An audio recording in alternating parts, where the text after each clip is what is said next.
Salve, salve a todos que acompanham o Portal Liberal. Eu sou Igor Wilson, repórter, e nós estamos aqui com o senhor Hélio Neto, investigador da Polícia Civil, que tem travado uma verdadeira batalha judicial com uma gigante mundial, nada mais nada menos que a Google, que bloqueou o e-mail do Hélio em 2019, alegando posse de conteúdo pornográfico infantil, não é isso? Bem, o Hélio, então, tem tentado desde lá recuperar a sua conta, não tem conseguido até agora, mas não está desistindo, nem pensa nisso, né? Já se passaram alguns anos e ele está aqui justamente para contar um pouco dessa história. Hélio, então, foi isso mesmo? Você pode nos contar o que houve desde o início, por favor? Sim. Em 2019, né, como bem relatado, eu fui tentar fazer o backup da minha conta de telefone, né, dos arquivos que estavam no meu telefone para minha nuvem no Google. E em dado momento eu retornei para saber se ele estava concluído e havia uma mensagem de que a minha conta havia sido travada.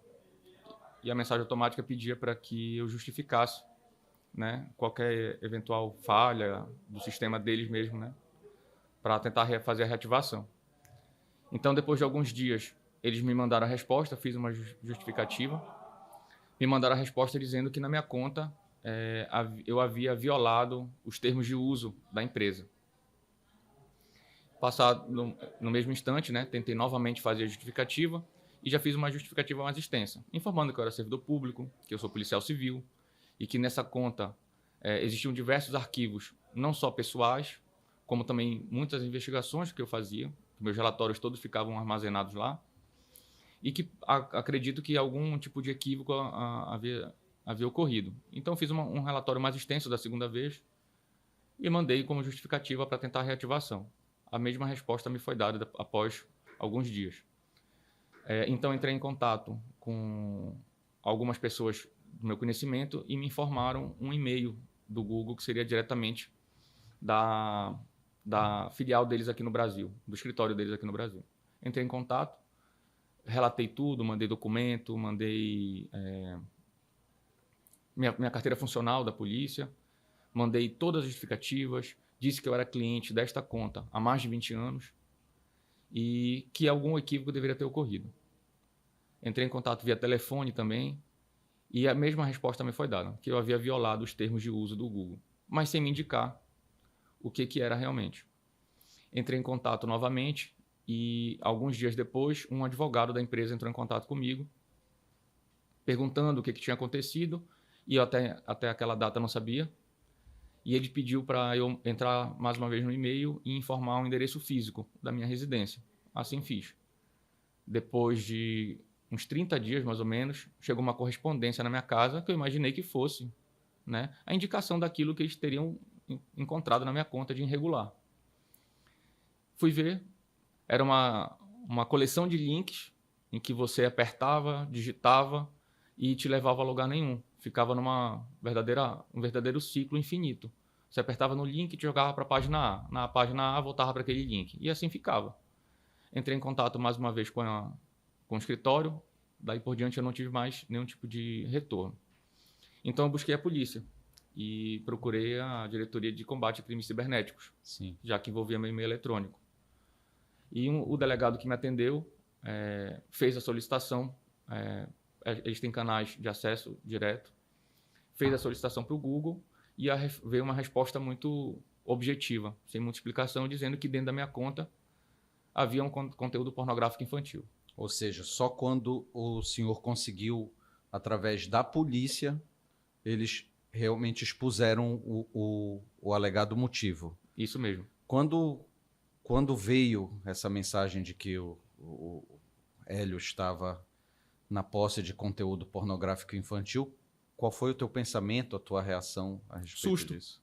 Você fica assustado, porque eu nunca nem participei desse tipo de investigação e começa a passar milhões de ideias na tua cabeça. Como é que isso foi parar lá? Será que alguém mandou para tua conta e ao mesmo tempo fez denúncia? E se esse conteúdo realmente estava lá, como chegou? Se eu não percebi, se foi através de spam? A gente não não sabe. Até porque eles não disseram o que era, qual Não. era o material, apontaram especificamente. Nem Só disseram que quantidade. era posse de material. Não, E nem qual foi o quantidade. passo a seguir? Aí eu solicitei ao delegado que pedisse para que eles enviassem os arquivos. Aí, passados alguns dias, o delegado me intimou, né? Retornei à delegacia. E quando a gente foi ver, se tratava de um único arquivo e que era uma montagem que circulou em diversas redes sociais, esse arquivo. Que acredito que quem vai assistir a gente já deve ter até visto. Que é a imagem, uma montagem grosseira de uma foto envelhecida de um bebê com pênis de adulto. E que ao fundo existe uma mulher, o corpo de uma mulher nua. E esse arquivo foi considerado acho que pelo sistema automático de análise deles como conteúdo pornográfico infantil. Diante disso, eu pedi a instauração de inquérito.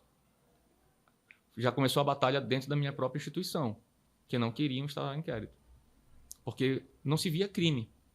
Eu entendia a motivação da autoridade policial que estava a cargo do meu caso, mas mesmo assim a minha conta continuava travada. Então eu tinha que, de alguma forma, eu tinha que buscar para dizer, olha, isso aqui não é crime. Porque já que eles alegavam conteúdo pornográfico infantil, eu precisava de um inquérito para que os técnicos da polícia analisassem os arquivos, né, ou o único arquivo, no caso, e dissessem, olha, isso aqui não é crime.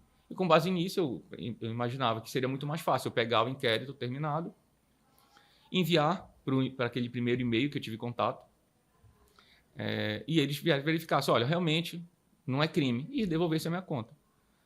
Então, aí tive que contratar um advogado, né, para ele poder representar criminalmente, já que ele tem poderes, né, é a profissão.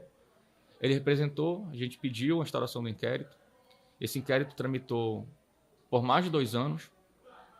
O Google, apesar de manter o contato direto com a autoridade policial, era sempre muito evasivo nas respostas. As perguntas que eram feitas de maneira muito objetiva, ele sempre se referia aos termos de uso, feria os termos de uso, mas não me dizia o quê, já que não era crime. Era perguntado se aquele arquivo, por mais que, vamos imaginar, fosse conteúdo pornográfico infantil, ele havia sido compartilhado. O Google se omitiu em todas as vezes em responder. Dizia que aquilo ainda assim feria as políticas, mas sem dizer qual era a cláusula específica. Então, após eu com receio de ter a preclusão do meu direito, eu tive que entrar com uma ação na área civil. Então, eu fiquei tramitando ao mesmo tempo com um inquérito policial, no qual eu não fui indiciado, porque não havia crime, e acrescentando, além deles travarem a minha conta, eles me comunicaram à Polícia Federal, né? Só que a Polícia Federal, eu acredito, tenha percebido que não era crime, mas ainda assim não fez o caminho reverso, né? Dizendo que aquilo ali era para ser liberado. E entrei com a ação civil, que tramitou durante um bom período. Eu acabei optando por um rito mais rápido, porque o meu interesse realmente, o meu interesse realmente é pegar minha conta. Porque assim, quem esteja assistindo a gente talvez não tenha noção do quanto a nossa vida virtual ela é vinculada ao nosso e-mail. Para mim, que sempre tive só um e-mail, e esse e-mail cadastrou a minha vida eletrônica por mais de 20 anos, eu simplesmente tive minha vida castrada. A minha personalidade física continuava existindo, mas a minha vida virtual ela me foi tirada, sem nenhuma chance de defesa. Então, das coisas mais básicas, como acesso ao meu próprio telefone, eu perdi. Porque você é obrigado a ter. Se você vai operar pelo programa Android, você é obrigado a ter uma conta Google. Então, eu perdi acesso a todos os meus contatos. As minhas fotos que estavam no telefone antigo, eu perdi. Eu perdi arquivos, compartilhamento de todos os tipos de rede social, eu também perdi. Facebook, Instagram, o meu próprio WhatsApp, ele ficou travado durante o tempo, apesar de vinculado ao número. É a minha conta que me dá acesso ao número e, consequentemente, aos meus arquivos. Por exemplo, eu não falei antes, mas antes eu era advogado. Então, acessos ao sistema push do Supremo Tribunal Federal eu não consegui mais ter, porque ele era vinculado ao meu CPF, aí ficava um ciclo. Ou eu tinha acesso à minha conta para ter de volta o meu acesso, ou eu trocava de CPF. Ou seja, você estava numa bifurcação, digamos assim, porque, pelo que eu entendi, ao mesmo tempo existe a motivação de ser o seu e-mail que estava vinculado a tudo na sua vida digital, ao seu trabalho, à sua vida pessoal, mas também é uma empresa e uma das maiores empresas do mundo dizendo que você possuía material pornográfico infantil. Então também, de certa maneira, você se sentiu acusado. Sim. Né? E a partir desse momento, viraram duas motivações para o Hélio. Então, você enfrentou muitos colegas de trabalho, falando, até mesmo você falou há pouco de uma atitude das próprias instituições de investigação, tentando, mesmo que de uma maneira sutil, lhe demover da ideia de enfrentar uma gigante da internet como a Google. O que você pensou em relação a isso? Você pensou em determinado ponto? Porque acredito também que quem possa estar, muitos dos que estão assistindo em casa, já tiveram em algum momento a sua conta bloqueada justamente com a mesma argumentação, por violar os termos e direitos. Eu mesmo já tive, agora já não lembro o motivo. Também nem perguntei. E é justamente nesse ponto que eu gostaria de chegar. Você deu um passo além da maioria das pessoas, da grande maioria das pessoas, que muitas das vezes fazem outras contas. Eu vou fazer outra conta, é rápido, demora alguns minutos, e depois eu vinculo tudo novamente. Me conta um pouco da tua motivação de realmente ir além da maioria das pessoas, de seguir, né? E mesmo com uma acusação tão grave, né? Ou seja, você expôs, diz, olha, eu estou sendo acusado disso, mas eu não fiz isso. Talvez algumas pessoas só deixariam de lado. Nossa, que acusação grave, vou fazer outra conta aqui e deixar isso quieto, né? Mesmo não sabendo do que se trata. O olhar de julgamento de quem só tinha a informação do que eu estava respondendo criminalmente é ruim, porque as pessoas não sabem aquilo que está acontecendo até chegar ao final e você ter realmente a resposta de dentro de um inquérito, ou ao final com uma sentença, que o Estado vai te dizer, olha, você não fez o crime. Mas para quem está só sabendo, olha, o Hélio está respondendo porque estava com conteúdo pornográfico, aí já vai para o plural, né? Estava com conteúdos pornográficos. Como infantis. Você lidou com tudo isso, cara? É difícil. O lidar é você se isolar, porque você evita de ter contato. Porque até você ficar explicando, e as pessoas muitas vezes não vão entender, ou sequer querem entender, elas querem ter alguém para apontar o dedo, é complicado.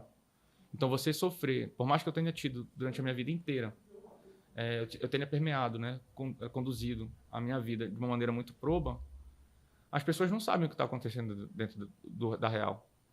E o Google ele não te dá nenhum tipo de informação. Ele simplesmente te priva daquilo que ele te oferece e te obriga. Porque hoje você não consegue ter acesso a diversos serviços que hoje não são necessários sem ter uma conta deles. Então a minha real motivação eu quero provar que eu não fiz nada e, digamos assim, a segunda intenção que eu tenho é mostrar que o sistema deles é falho. E eles estão prejudicando pessoas que não fizeram nada, sem te dar qualquer argumento ou possibilidade de defesa. Porque eu procurei, Igor, todos os meios de defesa. Os meios administrativos, eu passei, acho que, mais de um ano tentando me explicar. O inquérito, a gente teve... no meio dele, a gente teve o problema da pandemia e tal, que atrasaram muitas coisas, mas ainda assim o inquérito perdurou por mais de ano. De uma coisa muito simples. Você percebeu o movimento da própria corporação para tentar te cansar? Assim, em dado momento, eu não sei se devido à forma como o teu ânimo permanece, de achar que está todo mundo contra ti, ou se realmente houve. Eu afirmar que houve a intenção de fato, eu não vou conseguir provar isso. Mas que houve uma mora excessiva para algo tão simples de resolver, houve. E isso agora, houve. Nesse momento, em que etapa está essa sua luta, digamos, parece assim, uma luta de Don Quixote contra o moinho, um lance assim, uma pessoa simples contra um gigante, né? Em que etapa está? Qual o próximo passo? Nos situa? Dentro do inquérito, Sim. A gente conseguiu arquivamento, né? Porque não houve conduta, não houve crime, simplificando. A autoridade policial que tomou a frente do inquérito fez um relatório excelente, isso eu não posso negar, mas já era a terceira autoridade policial que estava tomando conta do inquérito.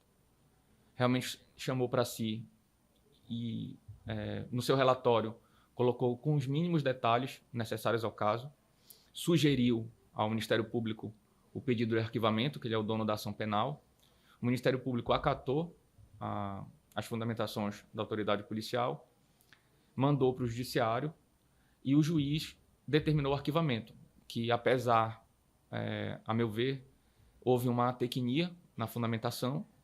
Eles arquivaram por falta de elementos que embasem a denúncia, só que, na verdade, o que eu pretendia era a busca da atipicidade, para mostrar que não houve conduta e não falta de prova que comprovasse um crime. Mas a gente conseguiu o arquivamento, né? A gente conseguiu mostrar que não houve nenhum tipo de ilícito penal. E hoje eu travo uma batalha no cível, que dentro da primeira instância, simplesmente a juíza, da qual não recordo o nome, disse que o Google está dentro do direito dele por ser uma empresa privada e eu violei os termos de uso, sem nunca ter me dito qual era o termo de uso que eu violei, né? Porque se não é crime e eu provei que não era crime, eu não sei qual foi o ilícito que eu cometi. Se o Google um dia me disser, não, olha, está aqui dentro dos meus termos de uso, está dizendo que você não pode compartilhar... meme. Meme. Aí eu me calo. Se eles disserem, não, estava escrito lá na última linha, está dizendo que você não pode compartilhar a montagem.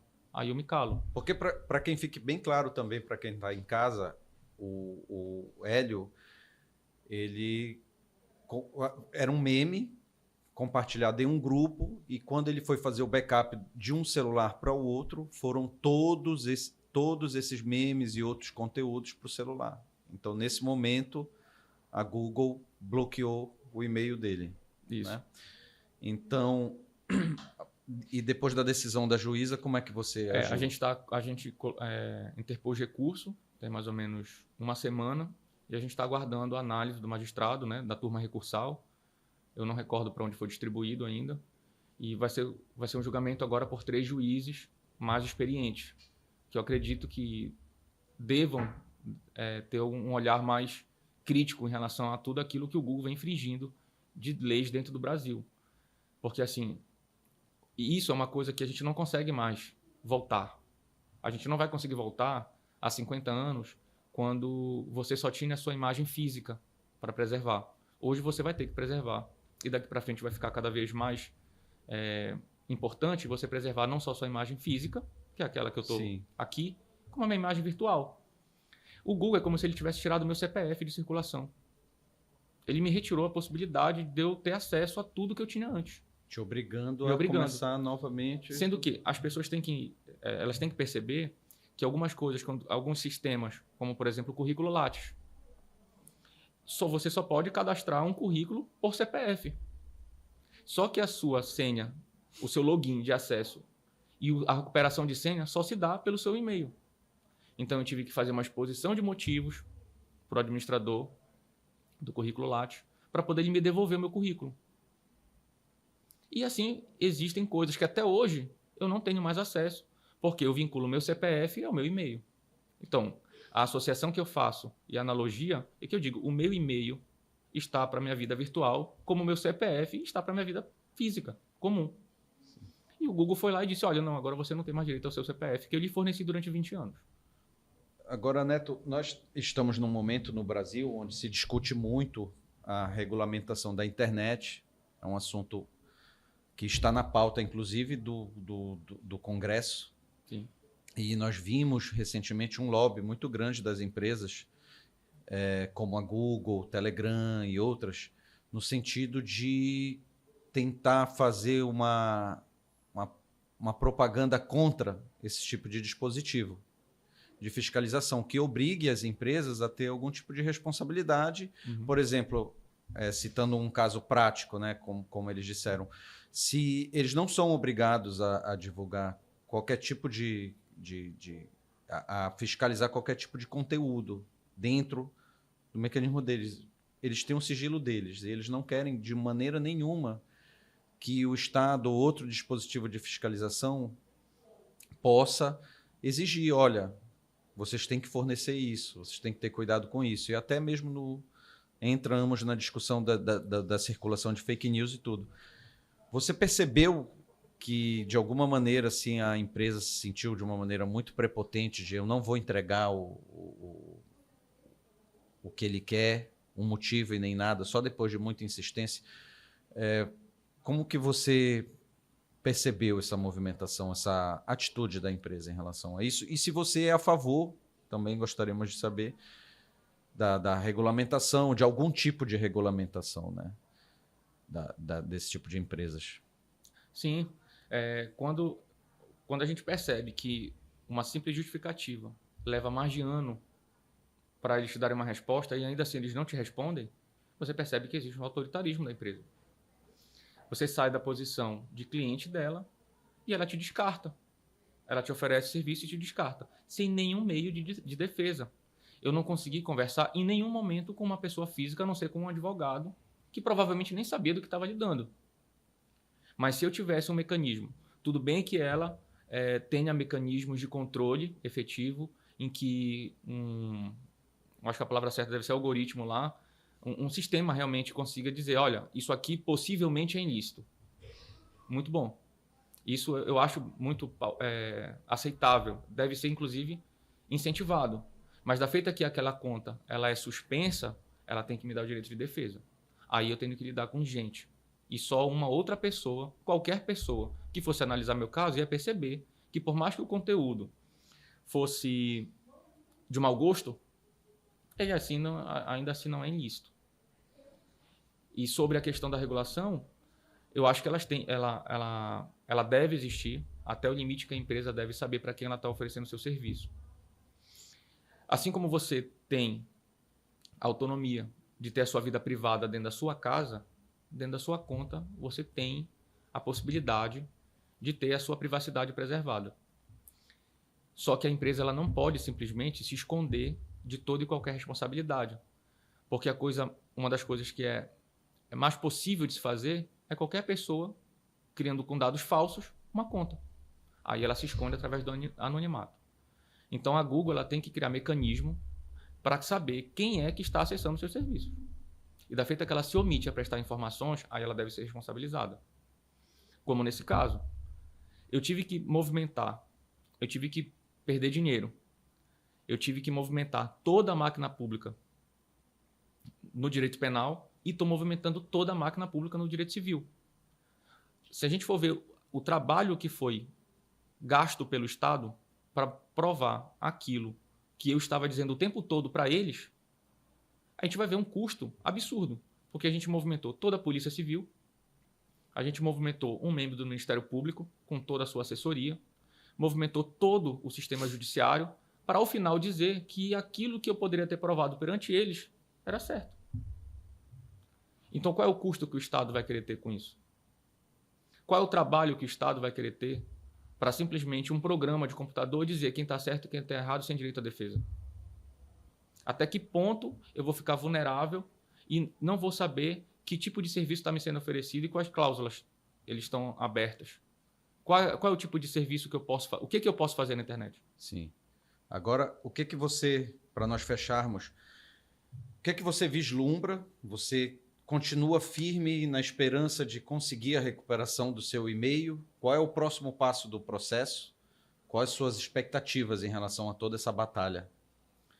Eu espero que agora, como a gente vai trabalhar com 3 juízes dentro de uma turma em que são muito mais experientes que um juízo de primeiro grau, digamos assim, eu espero que eles analisem e verifiquem o tanto de direito que a Google vem lesionando ao longo do tempo. Se o meu caso, ele consegue ser pelo menos um paradigma para mostrar tudo aquilo que alguém está vulnerável a passar quando você está dentro da internet. E caso a gente não tenha sucesso ainda na justiça aqui do Estado, como se trata de um direito fundamental de personalidade, a gente pretende, caso seja indeferido o nosso recurso, ingressar seria um recurso que é o extraordinário, que é levar esse tipo de caso até o Supremo, que esse tipo de rito que foi escolhido nos permite. Fora isso, se até lá a gente não tiver nenhum sucesso, realmente o Estado está chancelando o Google a cometer uma série de ilegalidades e ele vai ficar impune a tudo aquilo que vem fazendo. Existe uma expectativa de tempo para que isso ocorra, para que as respostas cheguem? Não. Não? E você pensa em desistir? Não, nem um pouco. Certo. Eu acho que nós podemos encerrar por aqui, né? Vocês ficaram conhecendo um pouco da história do Hélio Neto e eu te agradeço por ter vindo aqui esclarecer esses pontos de um assunto tão importante e relevante em que as pessoas não dão esse próximo passo como você, pelo menos a maioria delas. Muito obrigado pela entrevista. Eu que agradeço.